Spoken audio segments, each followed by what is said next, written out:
한동안 국내 증시를 떠났었던 외국인 자금이 달러 약세 흐름과 맞물려 다시 국내로 돌아오고 있습니다. 외국인, 개인 투자자 간 수급 주도 세력의 교체가 이뤄질지 아니면 외국인과 개인의 동반 매수로 증시가 상승 랠리를 이어갈지 관심이 커지고 있습니다. 정의영 기자입니다. 지난 28일 역대급 매수세를 가동했던 외국인 투자자들은 오늘도 순매수 기조를 이어갔습니다. 지난 4거래일 동안 외국인들이 코스피 시장에서 보였던 순매수 규모는 약 1조 8천억 원, 약달러 환경이 조성되고 기업들의 실적 개선에 대한 기대감이 반영됐기 때문으로 풀이됩니다. 달러 약세에 따른 이머징 시장 이제 매수 그렇게 한 가지 보고요. 또 한 가지는 우리 2분기 실적 발표되면서 삼성전자를 비롯한 주요 기업들의 어닝이 이제 생각보다 나쁘지 않았다는 거. 우리 실적이 좋아지기 시작한다 그러면 매수로 전환 추세가 이어질 거다 이렇게 보고 있습니다. 반면 코로나19발 증시 급락 이후 대거 순매수세를 보였던 개인들은 같은 기간 순매도세를 연출했습니다. 외국인의 매수세에 코스피 지수가 2250선까지 올라오면서 저점에 사고 고점에 파는 스마트한 매매 전략을 취하고 있기 때문으로 풀이됩니다. 실제 3월 이후 지수 구간대별로 살펴보면 1400선부터 1750선까지 약 6조 6천억 원가량 순매수한 이후 1750에서 1800선 사이에서 소폭 차익 실현에 나섰던 상황. 이후 1800선부터 다시 대거 순매수세를 이어가다가 2200선을 돌파한 시점부터 다시 차익 실현에 나섰습니다. 상황이 이렇다 보니 지수를 받쳐왔던 개인들의 향방에 관심이 집중되고 있습니다.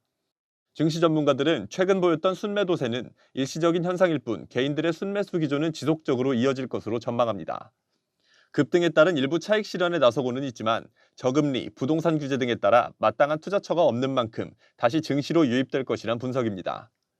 오르면 팔고 또 내리면 사고 뭐 이런 패턴들이 좀 반복이 될 텐데 계속해서 누적 순매수가 늘어나는 방향일 것 같아요. 가장 중요한 이유는 말씀드렸던 금리가 너무 낮고 갈 데가 별로 없어요. 부동산도 가기가 좀 어렵고 그러다 보니 증시 주변에 남아 있으면서 계속 제가 가을에 조정이 좀 되더라도 하단이 방어가 꽤 잘 될 거라는 생각을. 다만 남은 하반기 동안 미국 대선 결과, 코로나19 2차 팬데믹 가능성과 같은 변수들이 남아있는 상황.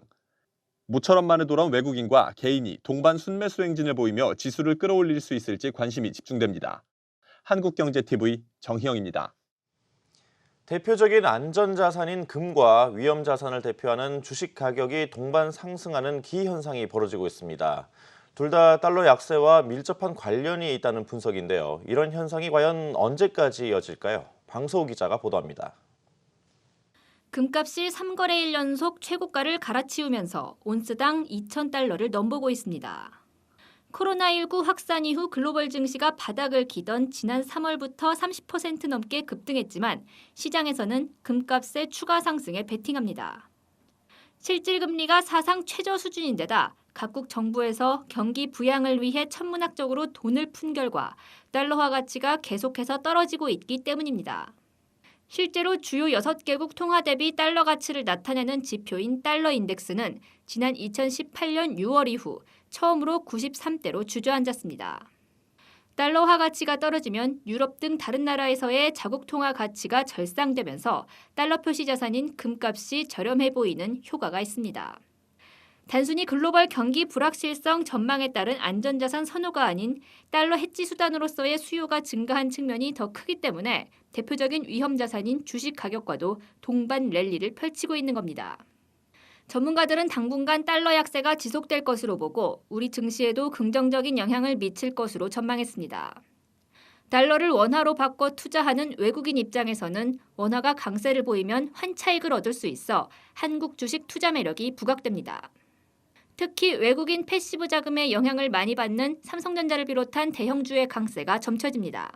삼성전자가 메모리 반도체 말고 비메모리 분야에서 확고한 경쟁력을 굳혀가고 있는 이런 모습에 대해서 좀 시장에서 좀 크게 좋게 반응하는 것 같고요. 목표 가격을 6개월 기준으로 64,000원을 제시하고 있고요. 다만 미국의 추가 경기 부양책 협상 여부와 FOMC 결과, 성장률 지표 등은 변수로 꼽힙니다.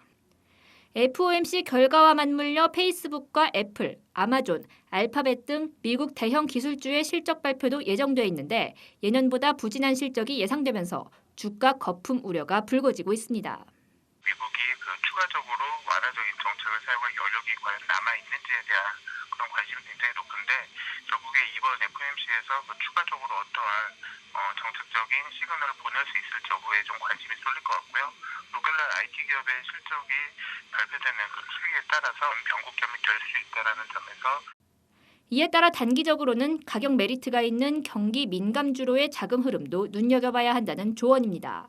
한국경제TV 방서호입니다.